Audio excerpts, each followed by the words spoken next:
Hey, it's Pedro, and welcome to Why God, a space where we try to make sense of what's happening in our lives as we aim to answer the three whys.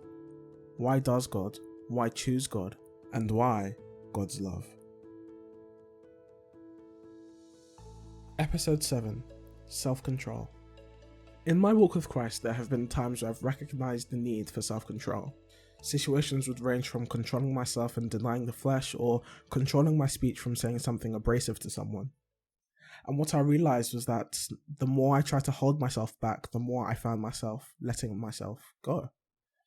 No matter what I tried, no matter how many breaths I took, no matter how many things I wrote down, and no matter how many people I spoke to, there would always be a situation where my own selfish desires would lead me to making bad choices.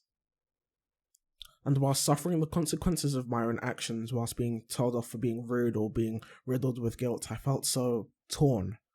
I knew giving in to my desires and my need for retribution on a moral level was so wrong, but then why did it feel so right? I mean, it just made sense to me that the right thing to do would be whatever made me feel right. But every time I would follow through with this logic, I would somehow end up hurting the people around me.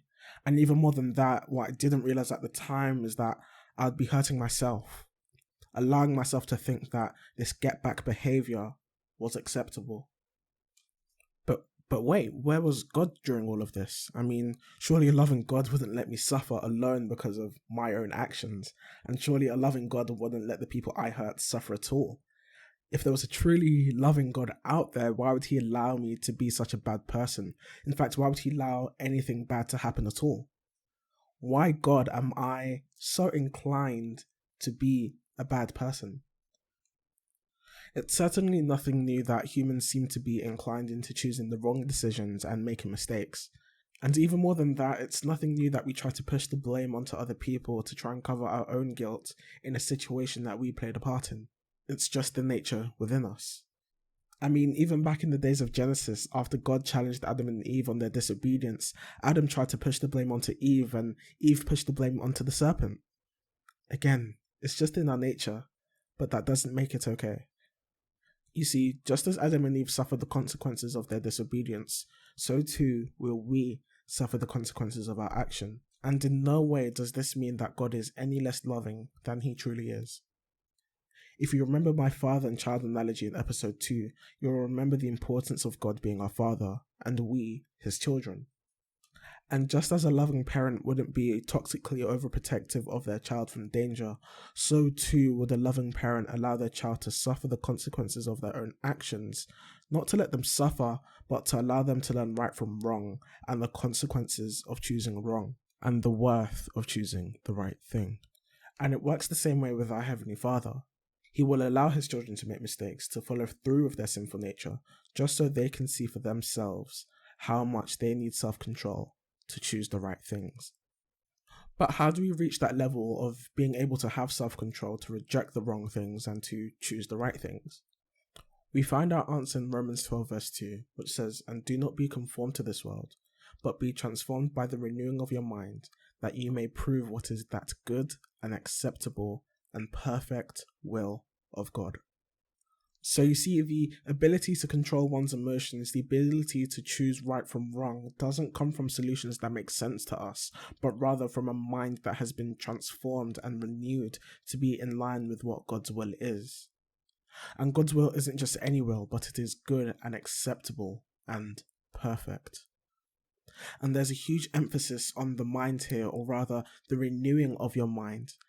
Now, typically, our mind in the Bible represents the morals that we have, meaning the standards of behavior and the reasons for choosing right and wrong. It is a part of what makes our whole being.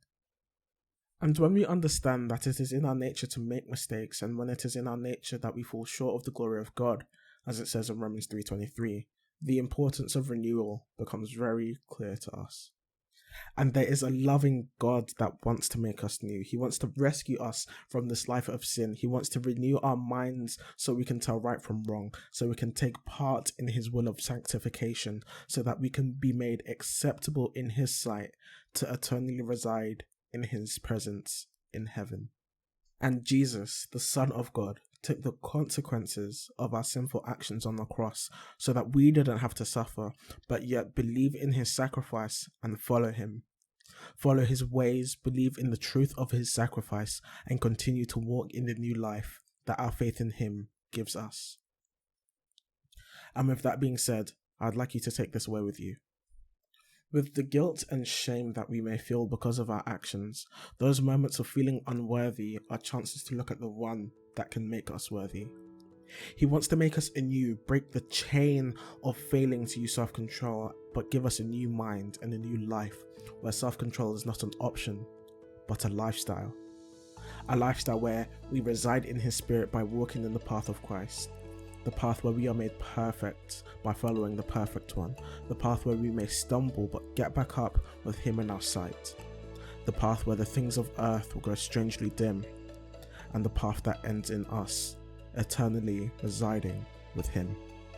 By praying, being sincere and being earnest, we can all start to walk the path where self-control will no longer seem out of reach, but becomes part of our lifestyle, which unto others we preach thereof. So with that being said, I'm Pedro, and thank you for listening.